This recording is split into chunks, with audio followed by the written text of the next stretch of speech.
Assalamualaikum warahmatullahi wabarakatuh. Perkenalkan, nama saya Putri Maharani Angelita. Di sini saya akan mencoba mempresentasikan makalah agama yang berjudul Karakter Religius Mahasiswa dalam Kegiatan dan Kehidupan Sehari-hari. Pengertian karakter religius.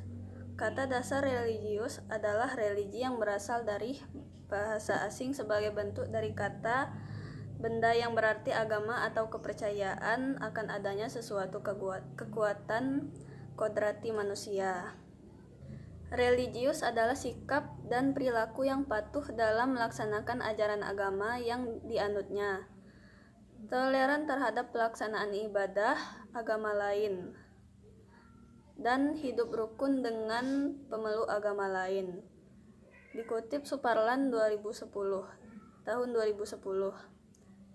Jadi dapat diketahui bahwa religius merupakan suatu sikap yang kuat dalam memeluk dan menjalankan ajaran agama serta sebagai cerminan dirinya atas ketaatannya terhadap ajaran agama yang dianutnya.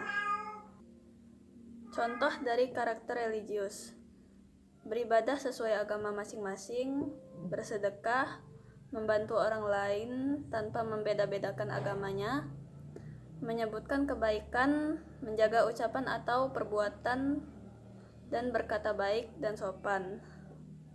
Ciri-ciri karakter baik dan buruk. Karakter adalah seperangkat sifat yang selalu dikagumi sebagai tanda-tanda kebaikan, kebajikan, dan kematangan moral seseorang. Secara etimologi, istilah karakter berasal dari bahasa Latin karakter, yang berarti watak, tabiat, sifat-sifat kejiwaan, budi pekerti, kepribadian, dan akhlak. Menurut W.B. Saunders tahun 1977 menjelaskan bahwa karakter adalah sifat nyata dan berbeda yang ditunjukkan oleh individu. Sejumlah atribut yang dapat diamati pada individu. Wayne mengungkapkan bahwa karakter yaitu menandai bagaimana cara memfokuskan, bagaimana mengaplikasikan nilai kebaikan dalam bentuk tindakan atau tingkah laku.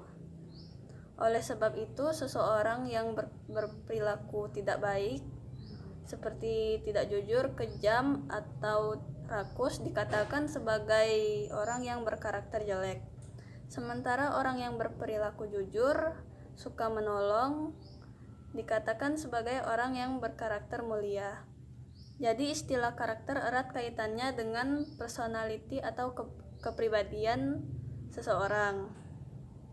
Selanjutnya, saya di sini akan memaparkan ciri-ciri karakter baik dan karakter buruk. Yang pertama, karakter baik.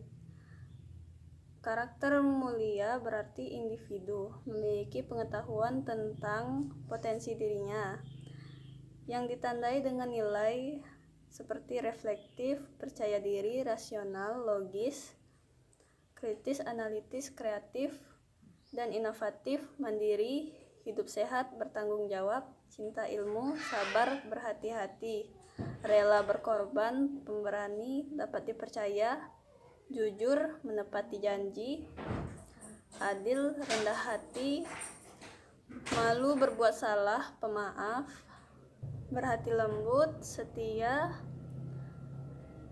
bekerja keras, tekun, ulet atau gigih, teliti, berinisiatif, berpikir positif, disiplin, antisipatif, inisiatif, visioner, bersahaja, bersemangat, dinamis, hemat atau efisien, menghargai waktu,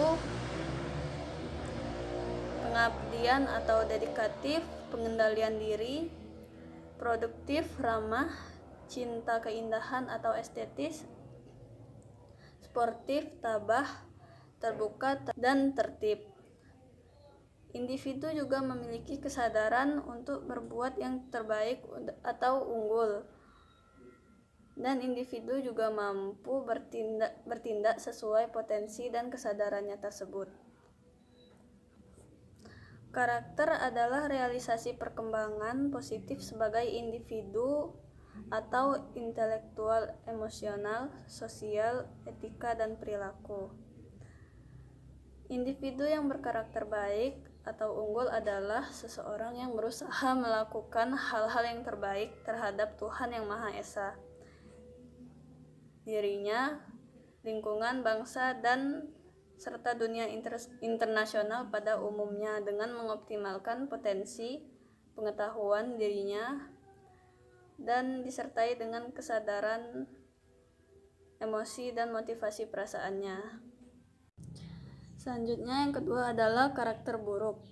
Ungkapan bahwa tidak ada manusia yang sempurna itu memang benar adanya. Setiap orang pasti memiliki karakter baik maupun karakter buruk di dalam dirinya. Di antaranya ciri-ciri karakter buruk manusia yaitu egois, arogan, kasar atau tidak sopan, mudah marah, dan tidak peka. Selanjutnya, cara agar menjadi insan berkarakter. Di antaranya yang bisa membentuk karakter yang baik adalah 1. Bergaul dengan lingkungan atau orang yang baik. 2. Keyakinan yang benar. 3. Pendidikan dan wawasan. 4. Motivasi hidup. 5. Kebiasaan yang baik. 6. Kenalilah diri sendiri. 7. Pengendalian diri. 8. Tempatkanlah malu pada tempatnya. 9. Suka membantu orang lain dan berbuat baik. 10. Menghargai perbedaan. 11. Menghargai orang lain. 12. Jagalah hati dan tidak menyakiti orang lain. 13. Lakukan etika agama. 14. Hidup teratur dan disiplin. 15. Mencontoh orang yang baik. 16. Tulus dan ikhlas melakukan sesuatu. 17. Bertanggung jawab. 18. Menempatkan sesuatu pada tempatnya. Dan 19. Mempunyai prinsip hidup. Selanjutnya, cara menumbuhkan insan yang berkarakter religius dan Qur'ani.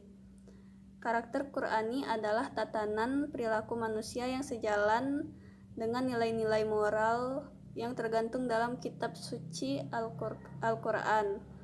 Secara umum, karakter moral manusia berhubungan dengan budi pekerti yang mengakar pada diri seseorang. 15 abad yang silam, Al-Quran sudah diturunkan sebagai petunjuk yang pasti. Tidak ada keraguan di dalamnya. Dari Allah melalui Rasulullah SAW sebagai petunjuk bagi orang-orang yang bertakwa. Quran Surat Al-Baqarah ayat 2. Dan dengan jaminan Allah bahwa siapapun manusia yang mengikuti dengan sungguh-sungguh atau mujahadah segala aturan ilahiyah, tidak mungkin akan tersesat jalan hidupnya. Barang siapa yang mengikuti petunjukku, maka dia tidak akan sesat dan tidak akan binasa. Quran Surat Toha ayat 123. Moral karakter Qur'ani menjadikan manusia untuk menjadi pembelajar sepanjang hidupnya. Kemampuan membaca, memahami sekaligus mengharapkan nilai-nilai kebaikan yang terkandung di dalam kitab suci Al-Quran ke dalam kehidupan sehari-hari. Terlalu banyak dan sudah sangat jelas beragam ilmu yang dapat digali dari kitabullah menyangkut metode pembentukan karakter manusia. Namun yang dapat ditarik substansinya adalah bahwa Allah melalui kitabnya memerintahkan agar manusia konsisten atau istiqomah dengan kebaikan di sepanjang hayat mereka. Allah telah membekali manusia dengan banyak petunjuk, yakni menjadi orang yang bertakwa. Karakter manusia tentu bukanlah sesuatu yang dibawa sejak lahir. Karakter merupakan bentukan, pahatan, ataupun tempaan lingkungan dan juga orang-orang yang ada di sekitar lingkungan tersebut. Karakter dibentuk melalui proses pembelajaran di beberapa tempat, seperti di rumah, sekolah, dan di lingkungan sekitar tempat tinggal. Beberapa yang berperan penting dalam pembentukan karakter seseorang adalah keluarga inti, kerabat, guru, dan lingkungan pergaulan.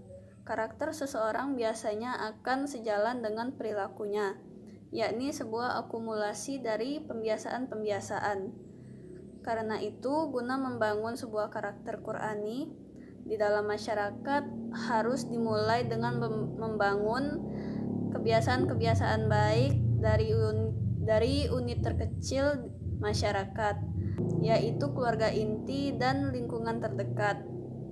Membiasakan diri dengan lebih dahulu mengenal kandungan kitab suci Al-Quran, membiasakan diri dengan rutin membacanya setiap hari, bahkan setiap saat difahami, melakukan tadabbur atas kandungan kitab suci Al-Quran, sehingga pada gilirannya akan terbangun karakter Qur'ani yang komprehensif dan komunal, tidak semata secara individual, tetapi juga didukung oleh ruang lingkup sosial yang sejalan dengan nilai-nilai kitabullah. Karena itulah, mari kita biasakan diri dekat dengan Al-Quran, tidak semata mengaji, tetapi juga mengkaji, agar terbentuk karakter Qur'ani yang mumpuni, yang melahirkan rahmat bagi semesta alam. Dari presentasi yang saya paparkan dari tadi, dapat diambil kesimpulan bahwa pendidikan karakter di perguruan tinggi sangat diperlukan guna membentuk dan membangun mahasiswa agar menjadi pribadi yang berkarakter sesuai dengan nilai luhur ideologi negara Indonesia, dan memperkokoh karakter mahasiswa dari pendidikan sebelumnya. Jadi bagi mahasiswa sangat penting untuk mendapatkan pendidikan karakter. Hal ini bertujuan untuk memperkuat akhlak dan sifat terpuji bagi peserta didik, dalam hal ini mahasiswa. Karena kepandaian di bidang pendidikan saja belum cukup tanpa bekal moral dan karakter.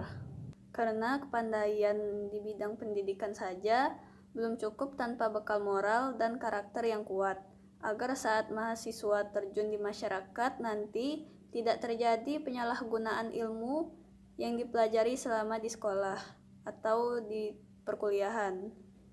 Baiklah, sekian dari presentasi saya tadi. Mohon dimaklumi jika ada kesalahan kata maupun kesalahan dalam menyampaikan materi. Atas perhatiannya saya ucapkan terima kasih, dan saya akhiri dengan wabillahi taufiq wal hidayah. Wassalamualaikum warahmatullahi wabarakatuh.